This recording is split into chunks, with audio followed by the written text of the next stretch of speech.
Hello viewers, आज मैं आपको ये ब्रिंजल का प्लांट दिखा रहा हूँ। ब्रिंजल में मुख्य तौर पे जो होने वाली जो बीमारी है उसके बारे में आपको बताऊँगा। ब्रिंजल में एक ख़ास बीमारी होती है जिसको बोलते हैं फोमोप्सिस ब्लाइट। इसके जो सबसे पहले जो सिम्टम दिखाई देते हैं वो लीफ में दिखाई देते हैं। लीफ में आप देखिए ये इस प्रकार के स्पॉट बनते हैं, बीच में ब्राउन कलर का स्पॉट रहता है, उसके चारों तरफ पीले कलर का घेरा रहता है। ये लीफ में आपको सिम्टम दिखाई देंगे। लीफ के बाद जब ये डिसीज़ पुरानी हो जाती है तो लीफ के बाद इसके फ्रूट्स में भी ये डिसीज़ आ जाती है और फ्रूट्स में जो फल बनते हैं उसमें ये ब्लाइटिंग चालू हो जाती है। ब्लाइटिंग में जो भट्टा का जो फ्रूट है वो एक तरफ से सड़ना चालू हो जाता है और उसमें स्पॉट बनते हैं। देख रहे हैं आप, ये लाइट ब्राउन कलर का दिखाई दे रहा है।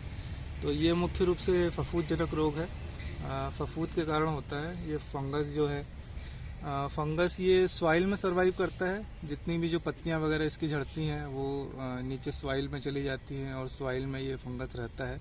जैसे ही बरसात का मौसम आता है, बारिश होती है और बारिश की जो बूंदें हैं इससे पड़ती हैं, जिसके कारण ये इसके जो स्पोर्स हैं वो उड़ के पौधे में चले जाते हैं और पौधे से फिर ये लीफ में और लीफ से फ्रूट में, इस तरह इसकी साइकिल चलती रहती है। इसके नियंत्रण के लिए सबसे पहले आप काम ये करिए कि जब आप ग्रीष्मकालीन गहरी जुताई कर दीजिए। जहाँ भी आपको जो भट्टे की क्रॉप लगानी है, गर्मी में गहरी जुताई कर दीजिए और साफ़ सफाई का विशेष ध्यान रखिए कि अगर किसी भी प्रकार के जो फसल के अवशेष जो पड़े हुए हैं उसको आप जलाकर नष्ट कर दीजिए।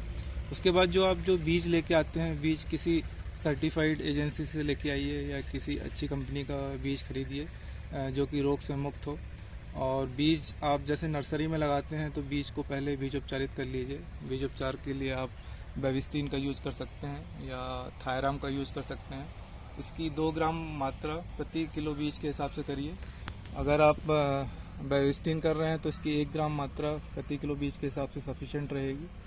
उसके बाद जैसा अगर पौधा बड़ा हो जाता है, पौधे में आपके लीफ में अगर पहले सिम्टम दिखाई दे रहे हैं तो जो इन्फेक्टेड लीफ वगैरह हैं उनको इकट्ठा करके नष्ट कर दीजिए। अगर डगाल पे दिखाई दे रहे हैं तो वो ब्रांच आप काट के नष्ट कर दीजिए। और जो भी फ्रूट्स आप दिखाई दे रहे हैं, जैसे ये एक फ्रूट है तो ये फ्रूट वगैरह आप पिक कर लीजिए और इकट्ठे करते जाइए। जो भी आपको इन्फेक्टेड फ्रूट दिख रहे हैं उनको आप इकट्ठा करके नष्ट कर दीजिएगा, इस तरह से दबा दीजिएगा। उसके बाद फिर अगर आपको स्प्रे करना है तो स्प्रे में भी आप कर सकते हैं, बेविस्टीन का यूज़ कर सकते हैं या थायराम का यूज़ कर सकते हैं।